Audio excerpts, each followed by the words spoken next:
Nah, bismillahirrahmanirrahim. Qala al-musannifu rahimahullahu ta'ala wa adamana fa'alana bi barakatihi wa bikum fid dharaini amin ila an qala.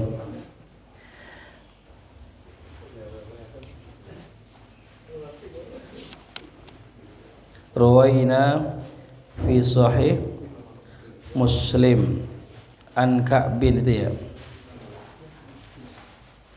Ibni Ujrah radhiyallahu anhu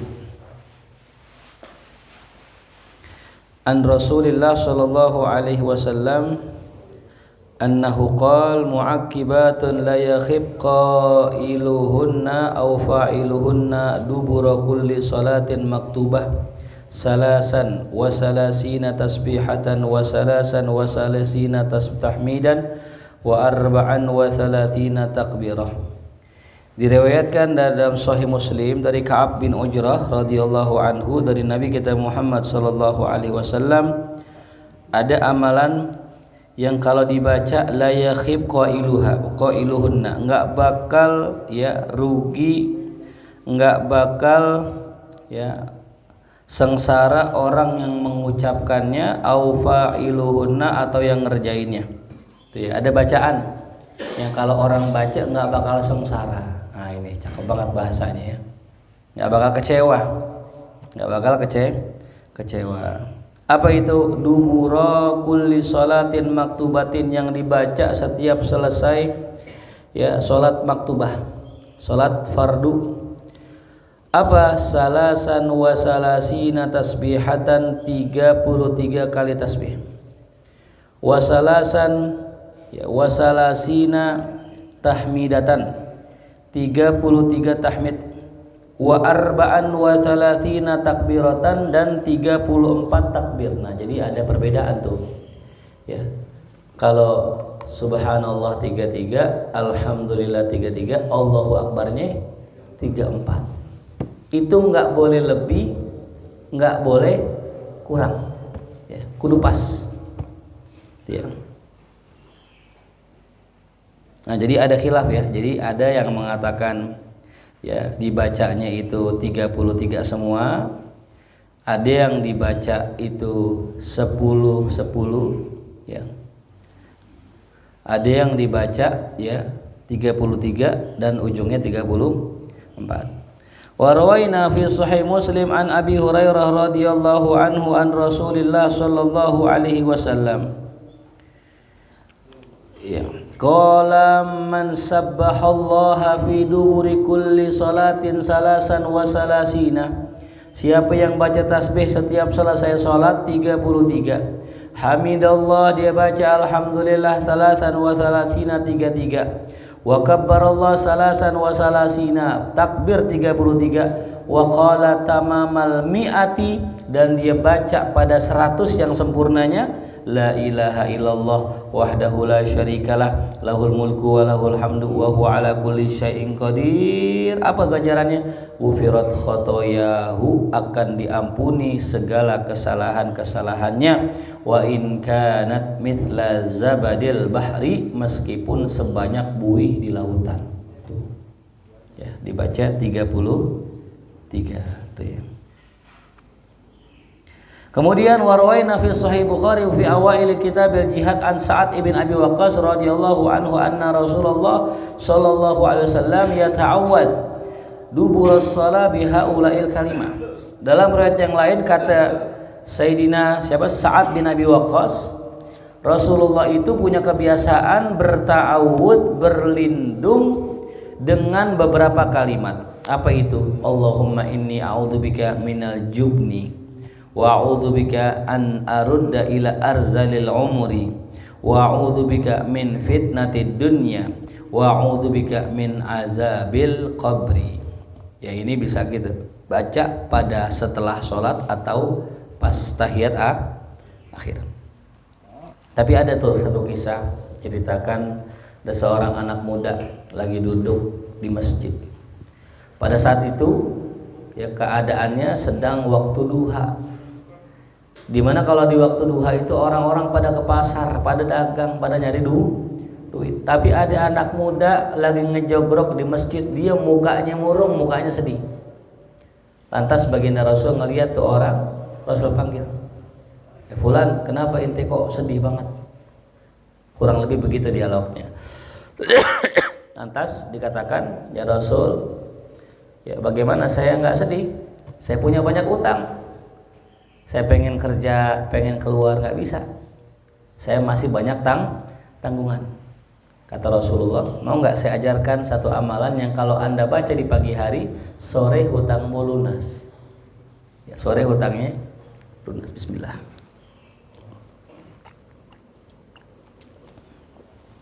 Mau ya Rasul?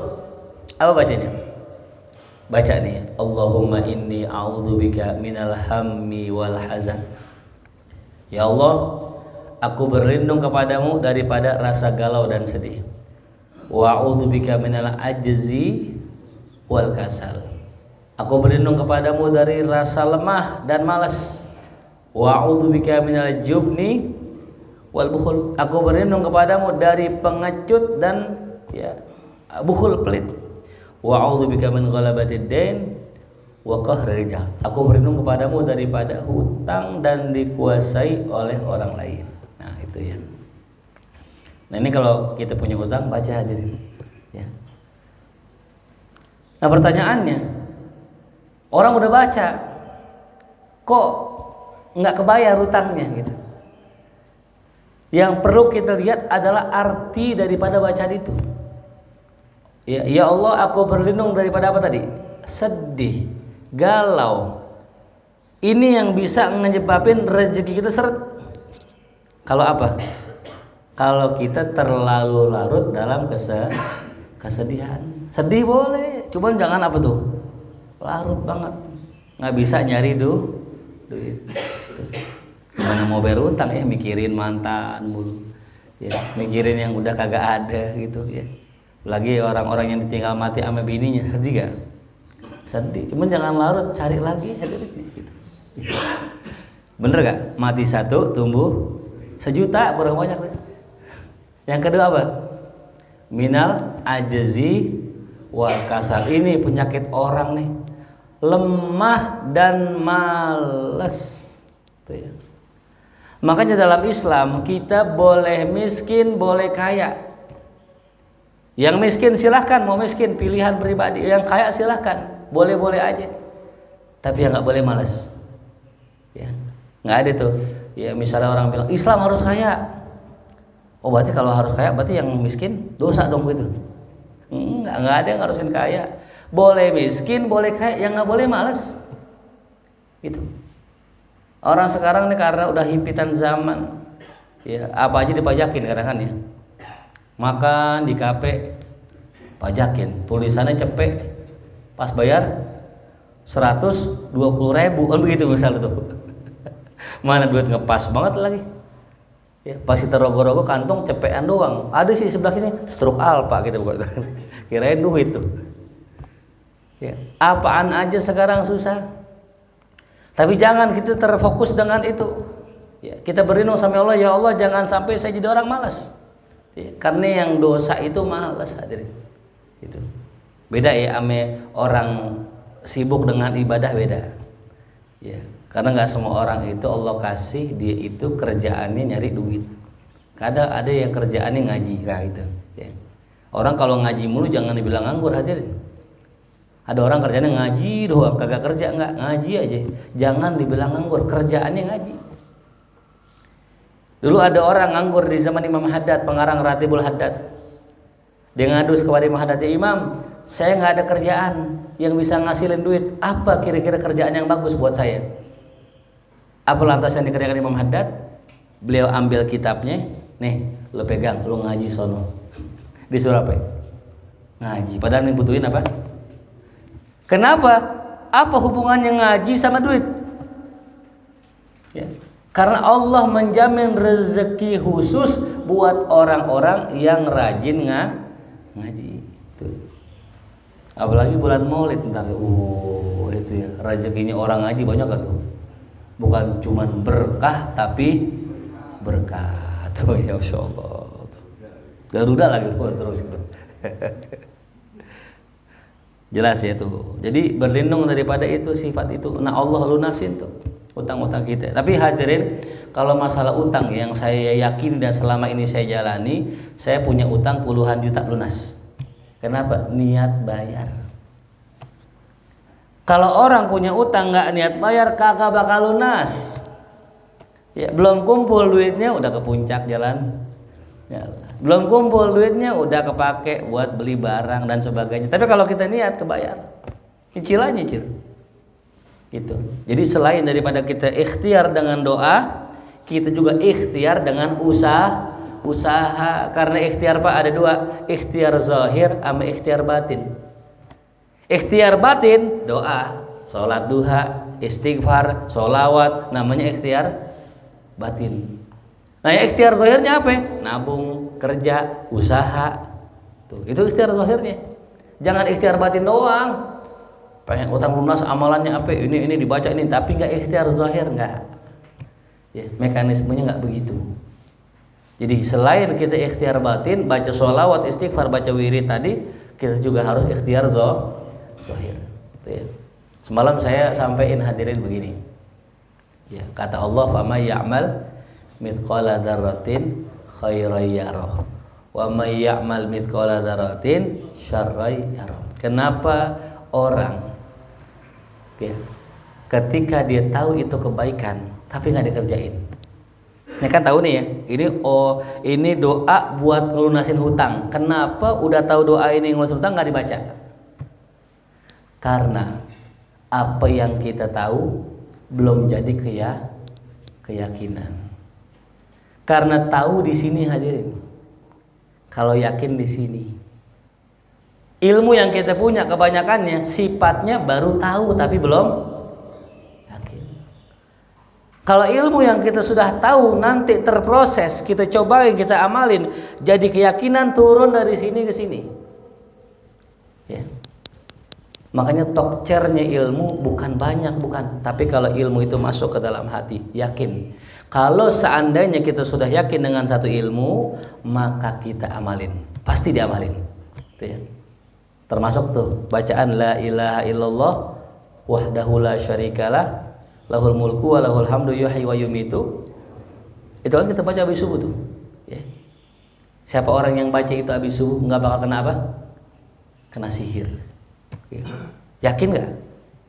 Kalau yakin pasti diamalin. Ya. Makanya alhamdulillah ya saya ada dapat testimoni lah dari orang gitu setelah mendengarkan ya ilmu ini diamalin sama dia, alhamdulillah. Ada anak kecil kayaknya dia agak-agak ya sakit, kayak ada orang yang ketemu jin yang nempelin gitu. Dibaca tuh la ilaha illallah wahdahu la syarikalah, keluar. Kenapa? Karena yakin. Ya. Kalau sudah yakin dia diamalin gitu. Termasuk tadi amalan buat bayar utang, yakin amalkan.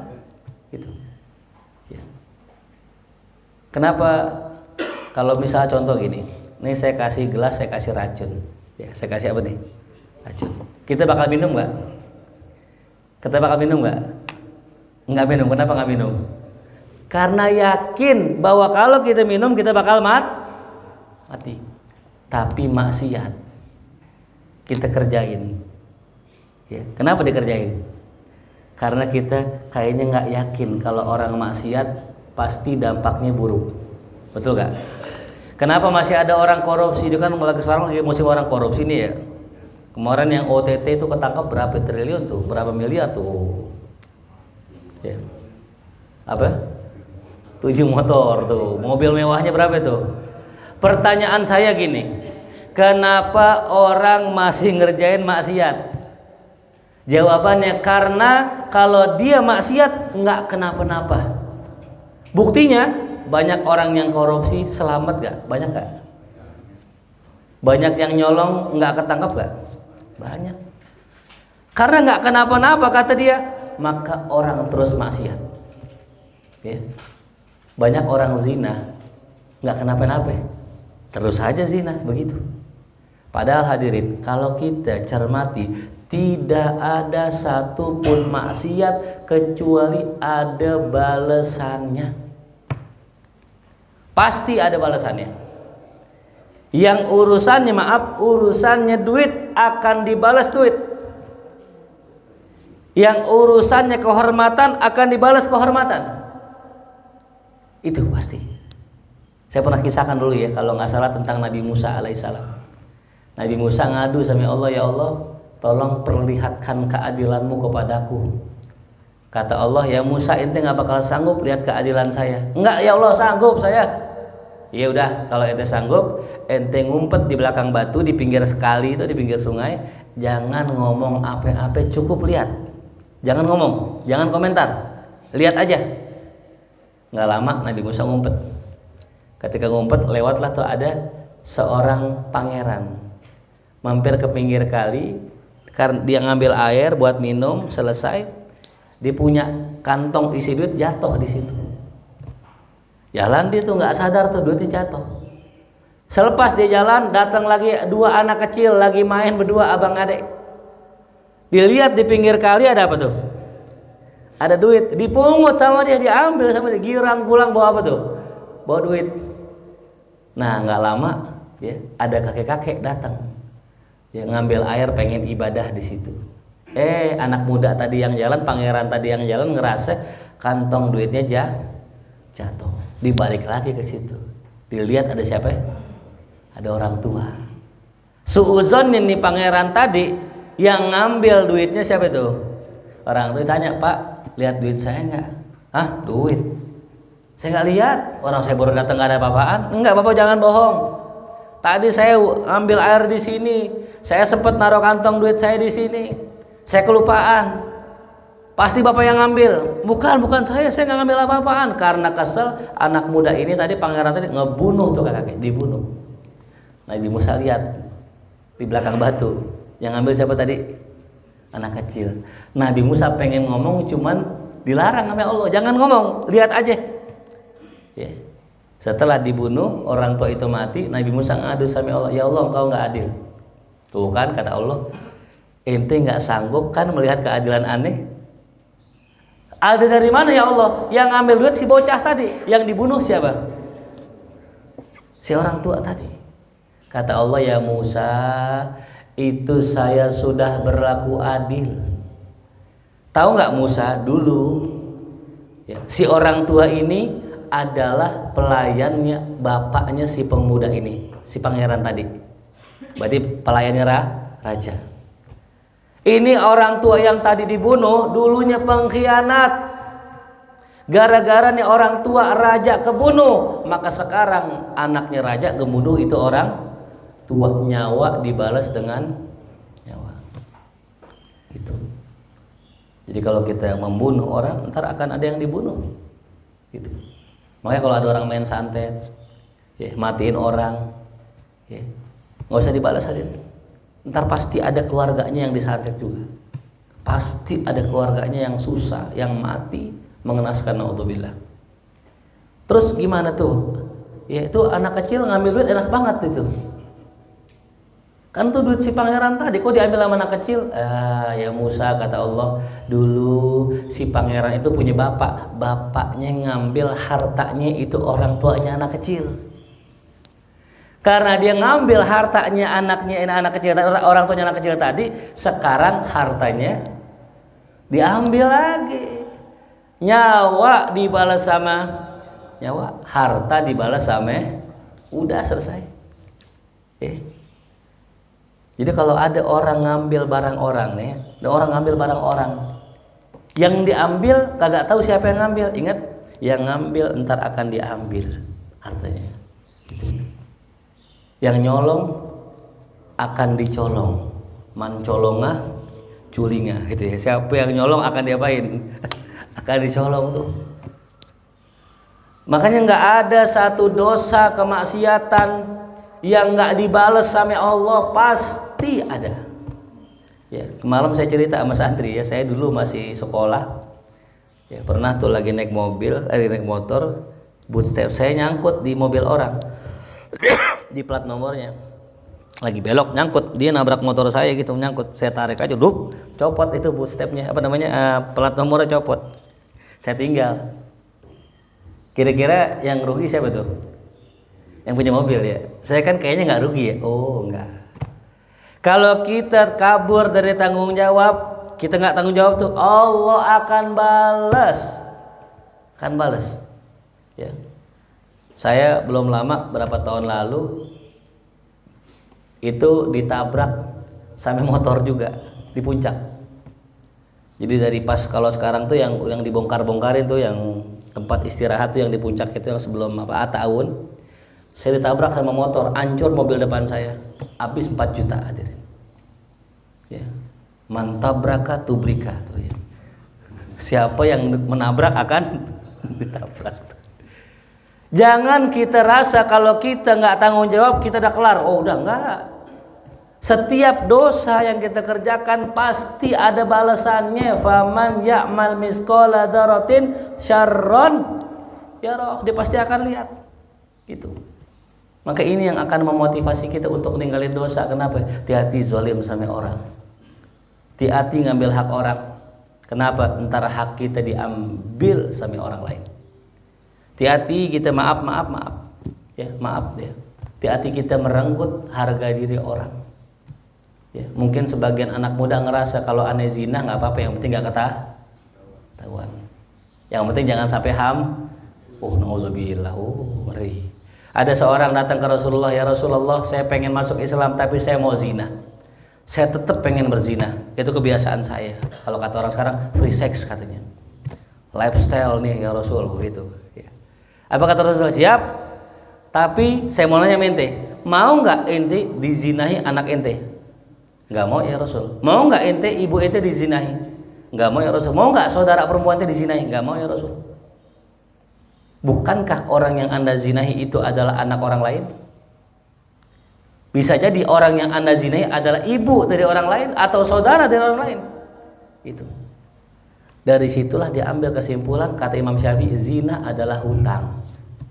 Zina adalah hutang. Makanya kalau kita pernah berzina di masa lalu, jangan harap kita bisa lepas dari dosa itu sebelum dihukum cambuk. Kalau belum dihukum cambuk, dosa zina masih berjalan. Siapa yang kena? Nah itu keluarga kita. Ya, na'udzubillah. Ya. Jadi nggak ada orang yang bisa lepas dari hukuman Allah. Manusia bisa nggak menghukum orang nyolong, nggak semuanya diapain? Dipotong. Tapi Allah maha melihat, Allah tahu dosa dia. Nggak semua orang zina diraj, tapi Allah tahu dosa orang yang zina tadi. Makanya ketika kita nggak melaksanakan hukuman dunia, maka hukuman itu akan diganti oleh hukumannya Allah. Jadi kalau ada orang nih nyolong, ketahuan dipotong tangannya, udah Allah nggak balas karena sudah diapain? Dipotong. Tapi kalau seandainya ada orang nyolong diam-diam mengambil hak orang lain, kemudian dia nggak dipotong tangannya, maka Allah akan berikan hukuman kepada dia. Makanya banyak pak orang sebelum meninggal sakit ya. Banyak orang yang sebelum meninggal sakit keras, dirawat. Kadang kita kasihan. Maaf itu tanda Allah sayang masih sama dia.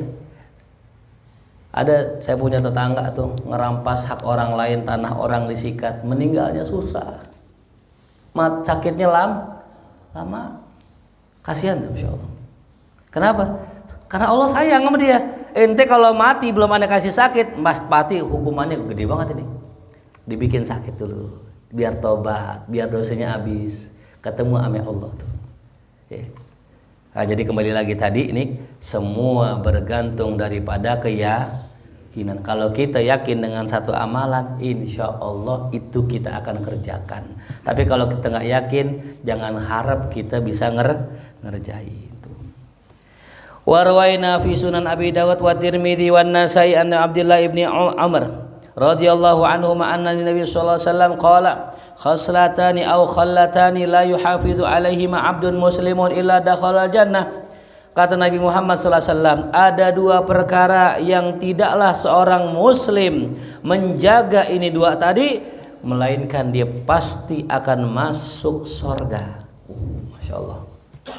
Ya kalau kita nih kayak sahabat Nabi, wah ini dia yang gue cari nih. Karena emang sahabat Nabi yang dipengenin bukan pengen terbang, bukan.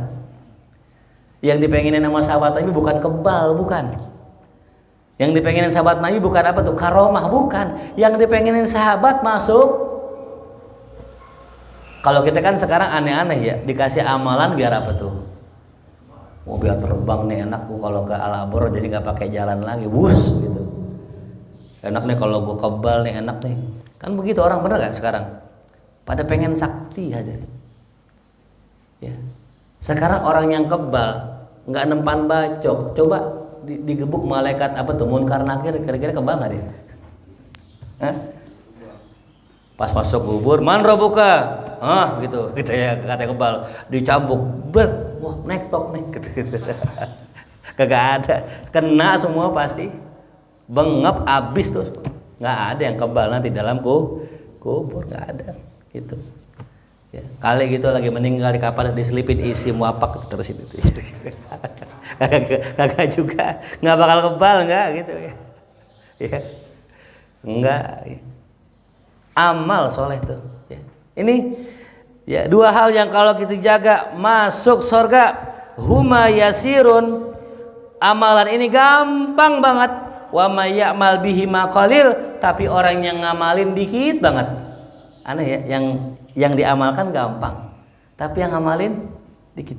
Apa ya kira-kira? Nah ini dia nih pegang nih ya. Sama-sama kita amalkan. Apa itu? Yusabbihullaha ta'ala dubura kulli salatin asyra. Kita dawamkan baca tasbih habis salat 10. Nah, ini 10. Wa yahmad asyra, baca alhamdulillah 10. Yukabbir asyra, baca takbir 10. Falidzalika khamsuna wa mi'atun bil lisan, maka itu adalah 150 bil lisani dengan lisannya, yakni pahalanya. Afwan, totalnya dibaca itu kalau dibaca sehari berapa? 5 kali. Tuh. Ya. Wa alfun wa khamsumi'atin fil mizan, tapi ya 500 ya ribu itu dalam mizan. Wa yukabbir arba'an wa salasina. Nah, dan dia takbir itu 34 kali idza akhadha majja'ahu, kalau dia pengen tidur. Wa yahmad salasan wa salasina, tahmid dia 33. Yusabbih salasan wa salasina, tasbih 33. Fadzalika mi'atun bil lisan, itu 100 dengan lisannya. Wa alfun bil mizan, dan ya itu 1000 pada timbangannya Allah Subhanahu wa taala. Ya, jadi inilah yang menjadi dalil bahwasanya kalau kita baca tasbih ya itu boleh berapa tuh? 10 itu ya. Subhanallahnya 10, alhamdulillahnya 10, Allahu akbarnya 10 tuh. Ya. Nah, kalau pengen tidur ya, itu bacanya beda tuh. Subhanallahnya 33, alhamdulillah 33, Allahu akbarnya 34. Tuh ya. Ini kan kejadiannya dulu gini ceritanya. Sayyidah Fatimah itu minta pembantu sama Rasul. Karena Sayyidah Fatimah termasuk istri yang membantu suaminya urusan pekerjaan rumah. Gitu. Nah, ini pelajaran kata ulama, kalau seandainya seorang istri itu wajib membantu urusan rumahnya suami. Contohnya Sayyidah Fatimah. Nah, suatu hari Sayyidah Fatimah kecapean ngurusin rumahnya Sayyidina Ali, bantuin Sayyidina Ali sebagai seorang kepala rumah tangga. Akhirnya lapor sama Nabi, minta pembantu. Gitu. Ya. Apa kata Nabi? Mau nggak saya ajarkan yang lebih bagus daripada ente punya pembantu? Kata Sayyidah Fatimah, boleh ya Rasulullah. Apa amalan yang kata Nabi? Ente baca subhanallah 33, alhamdulillah 33, Allahu akbar 34, itu sama dengan pembantu tadi. Lebih bagus bahkan dengan pembantu tadi. Apa pelajarannya? Kalau kita nggak punya kekuatan fisik untuk ngerjain kerjaan rumah, baca itu. Itu kalau kata yang sudah ngamalin. Antum nih yang kerja, yang capek kerja, itu kalau sebelum tidur baca itu, tidurnya antum walaupun dikit, tapi berasanya lama. Ya. Nggak perlu minum kerating deng, nggak perlu minum ekstra jos, apalagi kuku bima. Ya, lambungnya biru ntar tuh. Tiap hari kuku bima, ntar lambungnya apa tuh? Ungu. Cukup baca ini, nggak percaya coba aja amalin. Ya, bahkan saya punya teman pernah ngamalin, ya, nggak bisa tidur. Kenapa tuh? Segernya tuh, tidur bentar seger tuh. Karena sebelum tidur bacaan ini. Tuh. Qala falaqad ra'aitu Rasulullah sallallahu alaihi wasallam yaqiduha biyadihi. Maka dia berkata, saya pernah lihat Rasul membaca itu dengan tangannya. Nah, bacanya pakai tangan nih. Nah, ada pertanyaan gini, Ustadz, bagusan mana zikir pakai tangan apa pakai tasbih?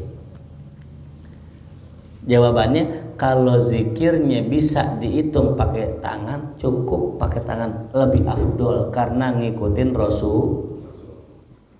Contoh baca 33 kan gampang pakai tangan. Makanya kalau kita habis sholat pakai tangan aja. Rasul pakai tangan. Tapi kalau hitungannya 100, hitungannya 1000, hitungannya yang banyak, lebih afdol pakai tasbih. Kenapa lebih afdol pakai tasbih? Karena kita kan kalau misalnya 1000, coba pakai tangan, banyakkan mikirnya enggak? Lupa. Baca ratib kita baca la ilaha illallah, berapa kali ratib? 50. Coba pakai tangan dah. Mikir gak? Ganggu gak kehusyuannya?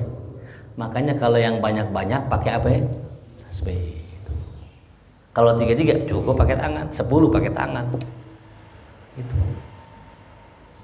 Ustadz saya 1000 tiap hari, pakai yang gede tuh, ada tuh tasbih yang gede kan? Yang panjang yang begini. Yang kalau kita baca nggak habis-habis itu. Beli panjang boleh. Cuman jangan bawa ke musola. Datang ke musola begini, apaan tuh tasbih? Mau musola, mau pamer. Kalau sekarang sudah ada tasbih digital, enak tuh gini gitu. Sudah bisa 10.000 tuh kan digital. Itu ada orang baru masuk Islam, baru tobat, beli tasbih yang segini-segini. Tahu kan yang dicondet tuh yang segini-segini, yang kayak biksu Shaolin tuh ya. Kata bininya, bang, lu beli tasbih gede banget itu, gini-gini. Iya, Ustadz juga dulunya gede-gede Ustadz itu. Karena lama dipakai, lama-lama jadi apa tuh?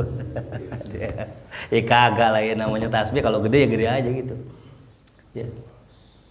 Nah, jadi ya pakai tasbih lebih afdol kalau hitungannya banyak tuh ya. Tapi kalau 33 cukup pakai tangan. Qalu ya Rasulullah kaifahuma yasir wa may ya'mal bihi maqalil ya Rasul. Gimana bisa sih amalan gampang tapi yang ngerjain dikit? Kan baca subhanallah kan gampang ya. Subhanallah, subhanallah, subhanallah, subhanallah. Gampang. Kok yang ngerjain dikit itu? Ya. Sama kayak ngaji. Udah ngajinya gratis. Dapat apa? Snack, bener gak? Terus dapat ngopi, ya suhe kadang-kadang, tidur, tidur hadirin. Ya, kau heran sama manusia gitu, masuk surga hadirin gampang banget masuk surga, apalagi buat perempuan ibu-ibu gampang. Kata Nabi cuma 4 perempuan. Yang pertama dijaga sholatnya, yang kedua dijaga kemaluannya, 3 taat suami, 4 puasa, udah masuk surga dari pintu mana aja. Cuman yang susah sama perempuan apa tuh? Taat sama suami. Kenapa? Karena suaminya bilang yang aku mau poligami. Nggak boleh begitu, nggak taat sama suami itu. Susah itu. Kata bininya, bang, emang bener bang, taat sama suami itu masuk surga dari pintu yang mana aja. Ayah nggak apa-apa bang, ayah ogah poligami, antar masuknya lewat jendelanya aja kata gitu. Masuk surga gampang aja deh. Ya, masuk surga gampang. Amalan apa sih? Semuanya gede-gede pahalanya, bener gak? Kenapa orang banyak yang masuk neraka?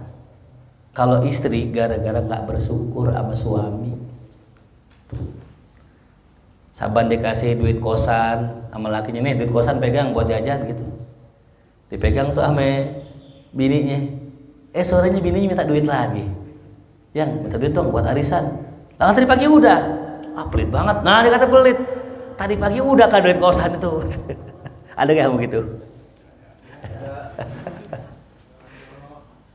Ya, bilang nggak pernah nyenengin, rumah tangga nggak pernah disenengin. Wah, ini udah nggak bersyukur nih. Padahal pagi-paginya habis keragunan makan cilok tuh. Siangnya ngambek, gara-gara merasa nggak diajak, nggak diseneng-senengin, nggak diajak jalan-jalan dan sebagainya tuh. Nah, itu dosanya perempuan, kurang Kalau laki tau nggak apa dosanya hadirin? Yang bikin masuk neraka tau nggak? Kagak ngajarin anak istrinya agama tuh. Bininya kagak ngaji, kagak disuruh, nggak diajarin. Itu yang paling banyak bikin laki-laki masuk neraka. Lakinya rajin ke masjid, taklim, kajian, kuliah subuh nggak pernah absen. Kenapa? Ada berkatnya. Keliling, kuliah subuh, tiap subuh datang, apalagi kecamatan sono kebagusan. Itu kata teman saya, tiap hari kuliah subuh. Itu rajin banget lakinya, tiap Senin subuh datang ke sini, Selasa subuh datang ke sini. Bininya tidur kagak dibangunin salat subuh. Bininya kagak diajarin fikih. Entar di hari kiamat kata Imam Ghazali, ketika suaminya pengen masuk surga, bininya manggil, "Bang, sini bang, bentar bang." Kenapa? Abang mau masuk surga niri-nirian dulu, abang saya masih hidup kagak pernah diajak ngaji, nggak pernah diajarin sholat, nggak pernah diajarin wudhu. Sekarang abang masuk neraka bareng saya. Oh, mau nggak begitu? Nah, makanya bini ajak ngaji. Akhirnya di pinggiran masjid nggak apa-apa ya. Enak gak bu di pinggiran bu? Enak, adem-adem gitu ya. Dapat makanan kalau ibu-ibu itu? Dapat ya? Ajak bini kita ngaji minimal seminggu sekali, menggugurkan kewajiban. Ntar nih kalau misalnya Allah nanya, misalnya bini kita disidang sama Allah nih, misal namanya Markonah gitu, Pok Markonah, kenapa empok sholatnya nggak bener, wudunya nggak bener? Bini kita bilang, "Lu laki gue nih." Gitu kan, biasanya kan lemes banget perempuan tuh. Dipanggil lakinya, "Ngapa? Lu dulu nggak pernah ngajar, gua udah suruh tiap subuh ngaji, setiap minggu kedua sama keempat di Masjid Al-Abror. Lu nggak pernah mau ngaji. Sekalinya ngaji pules tidur." Tuh tanya tiang-tiang Al-Abror jadi saksi. Nah, ntar dipanggil tuh tiang, ditanya, "Ente bener lihat ibu ini ngaji?" "Iya ya Allah, cuma dia tidur pules banget. Udah ngaji jarang, pas ngaji bangunnya pas makan doang." Entar jadi saksi tuh, minimal kita pernah nyuruh, minimal kita pernah ngajak, minimal kita pernah arahkan. Masalah mau nggak mau nafsi gitu. Jadi kita nggak usah galau, misalnya bini saya ogah sholat, ya suruh sholat. Nggak mau, ya udah ntar nafsi di akhirat. Yang penting udah nyuruh. Itu. Cuman yang namanya di rumah kalau ada yang nggak sholat, keberkahan susah turunnya. Itu. Nah itu ya, jadi kembali lagi tadi, kenapa kok amalan mudah kok nggak bisa ngerjain? Nah kata Rasul nih, ya'ti ahadakum yakni asyaiton fi manamihi fayunawwimu qabla an yakulah. Nah kerjaan siapa nih? Kata Nabi, setiap pengen tidur setan datengin kita. Fayunawwimuhu, dibikin kita tidur sebelum kita baca tuh amalan tuh. Ya, mata kita ditiup-tiup sama setan. Masya Allah, langsung mata kita langsung pedes. Ya, dibikin ngantuk. Padahal tadi sebelum tidur kagak ngantuk enggak tuh. Tuh, wa ya'tihi fi sholatihi, lagi sholat nih, habis salam, assalamualaikum warahmatullah, enggak baca itu. Kenapa? Karena setan yuzakkiru hajatan, setan ingetin kita bahwa kita ada kerjaan lain, ada hajat yang lain sebelum kita baca itu. Ya, jadi kerjaannya dua tuh. Sebelum tidur dibikin kita ngantuk, jadi nggak baca. Pas habis sholat dibikin ada apa tuh? Urusan sehingga kita nggak apa tuh? Nggak baca. Ya. Pun kalau seandainya pun ada urusan, gampang hadirin. Sekarang kan kita selesai sholat nih, boleh nggak zikirnya sambil jalan? Boleh. Emang nggak boleh? Ya kan, habis Allahumma anta salam selesai jalan sambil baca subhanallah subhanallah. Nggak bisa 3-3 10. Nggak bisa 3-3 berapa? 10. Baca, yang penting baca itu. Jangan sampai nggak baca gitu. Kalau seandainya nggak baca juga, nah berarti misinya setan berhasil. Ya.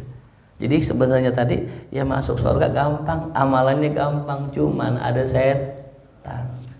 Makanya kata Nabi, kalau tidak karena setan itu bermain di hati manusia, semua manusia sudah bisa ngelihat kerajaannya langit, saking hebatnya manusia. Tapi gara-gara ada setan, ada hawa nafsu tuh, ya, di sini kita nggak bisa lihat kerajaan langit tuh karena terhijab kita. Isnaduhu sahih, sanadnya sahih illa anna fihi Atha ibn Sa'ib, tapi Atha ibn Sa'ib ada di situ. Wa fihi ikhtilaf bisabab ikhtilatihi. Ya, di dalamnya terdapat ikhtilaf dengan sebab ikhtilatnya itu Atha bin Sa'ib waqad asyara Ayyub Sakhtiyani ila sihhati hadithihi hadza. Tapi Imam Ayyub As-Sakhtiyani mengatakan mengisyaratkan bahwasanya hadis ini sahih. Nah, jadi bisa kita amalkan tuh. Ya.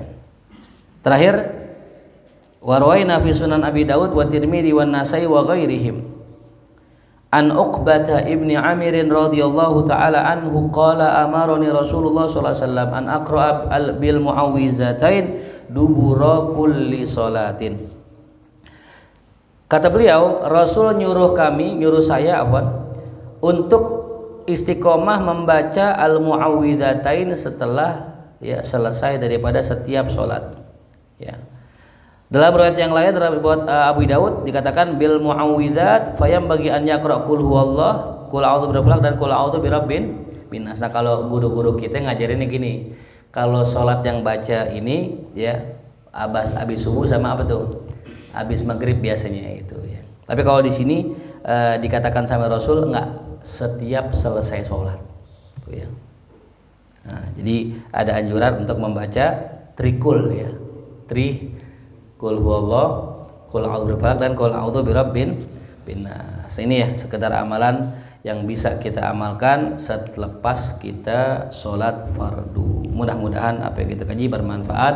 Amin ya rabbal. Sebelum saya tutup ada yang pengen bertanya, mungkin dipersilakan. Bismillah.